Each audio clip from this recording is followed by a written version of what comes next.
ہم ہر شعبے میں ہم بے ایمان ہیں. کیوں ہے؟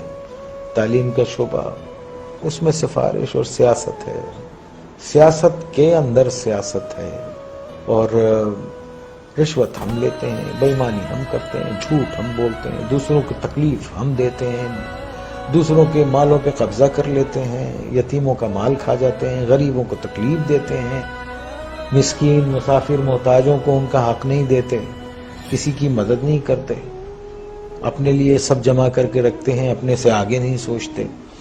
تو آپ یہ دیکھیے ایسے معاشرے جو ہیں وہ اگر آپ اتنے برے ہو رہے ہیں جس طرح سے نظر آ رہا ہے آپ کو، تو اگر آپ قرآن شریف پڑھیں تو اس میں جو قومیں اللہ تعالیٰ کی احکامات کو نہیں مانتی اور جو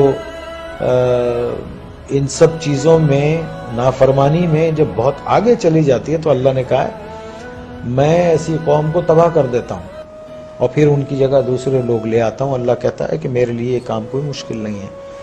تو جو لکھ پتی ہے وہ کروڑ پتی ہونا چاہتا ہے، جو کروڑ پتی ہے وہ اربوں پتی ہونا چاہتا ہے، جو اربوں پتی ہے وہ اس سے زیادہ پیسے والا ہونا. ایک آدمی جس کی تنخواہ 12,000 روپے مہینہ ہے، اس کے گھر کے اخراجات 80,000 روپے کے ہیں.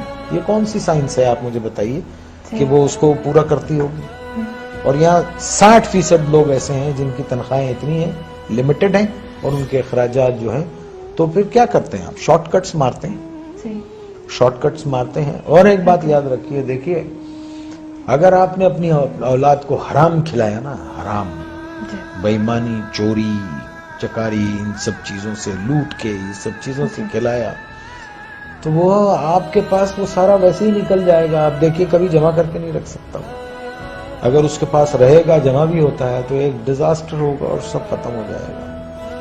تو ہم کو ٹھیک ہونا چاہیے. ہم انسان ہیں، جانور نہیں ہیں. ہم کو صحیح ہونا چاہیے. ہم کو اس لیے دنیا میں نہیں بھیجا ہے کہ ہم دوسرے کے حقوق ماریں، چھین لیں لوگوں کو. 1200 روپے 800 روپے کے ایک موبائل کے لیے ایک جان لے لیتے ہیں ہم.